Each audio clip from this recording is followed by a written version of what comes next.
Welcome to Mojo Friday. This is Joe Lesh with tips for voice actors from VoiceOver Extra.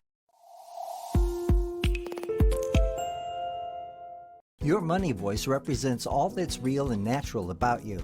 If you haven't figured this out, put it on your front burner. Personalize your copy. Ask, who am I? How do I associate with this product? And figure out who you're talking to. Record yourself reading various styles of scripts. The kind of copy you sound most comfortable with is your money voice. The more times the natural you shows up in your vocal performance, the more successful you'll be. Remember, your uniqueness sets you apart from the crowd. Join me for Mojo Friday on the first and third Friday of each month for tips for voice actors from VoiceOver Extra. Please subscribe to my YouTube channel. It's time to get your mojo working.